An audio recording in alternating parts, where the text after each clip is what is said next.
Okay, how snow tires could be a convenience good is you could be walking along and you see in a Canadian Tire store and you see a sale, and you think, that'd be great, and you buy it on impulse.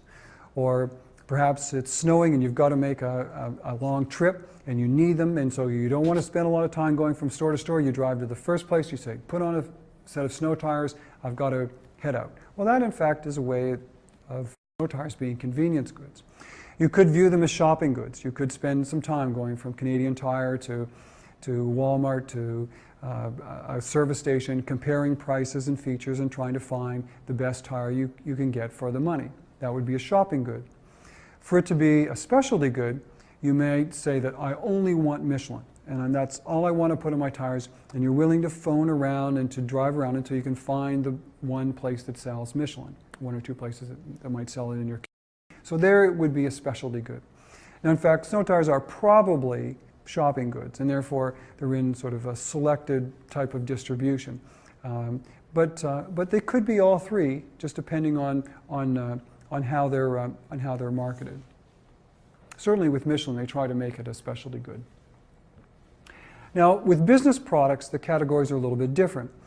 Companies, when they buy products, they divide them up into sort of materials and parts, raw materials used in the production of process or parts used in the manufacturing, capital items, big expenditures like buildings or heavy pieces of equipment that pay for themselves over years, and finally supplies and services, like cleaning supplies and office supplies, those sorts of things. And each one of those would have different types of marketing mixes.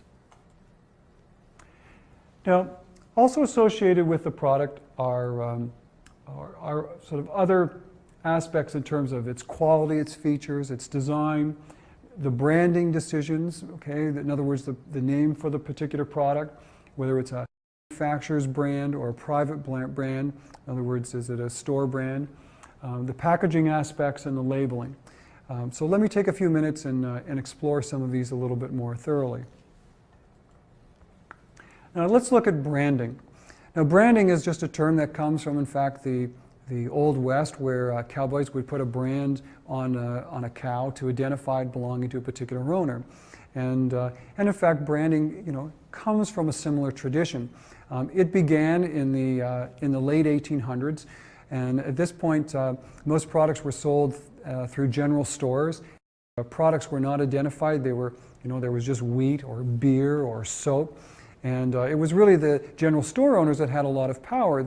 Because they had access to the customers, they would hold these manufacturers hostage and say, well, listen, if you're not going to give me a good price on your laundry soap, I'm going to switch to another company that makes laundry soap. And it's not because they were equally good, it's because they were probably equally bad.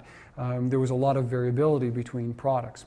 But what a few companies did is they decided to invest in quality control procedures and manufacturing procedures to make their products consistent and of a good high level of quality. And then they made it so they could identify their products, so consumers could identify their products.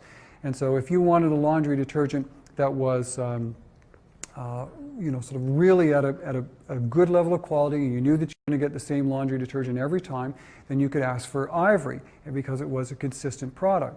And so products like Hershey's chocolates, Levi jeans, Budweiser beer, Ivory soap were all sort of the first brands on the market. And these were products that were made consistently, that consumers could ask for, and because they were identified with a certain brand name. So we talk about brand as the name, term, or symbol used to identify a product. The brand name itself is what can be vocalized. The brand mark is what's visual, and so it might be the style of letter or maybe some other sort of image that's associated with the brand. And finally, the trademark is what's legally registered. And so brands are registered with the government, and only that owner can use that particular brand name.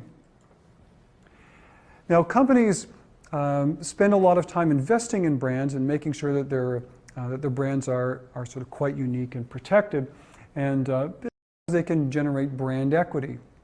That is sort of the value that a brand is associated with the name.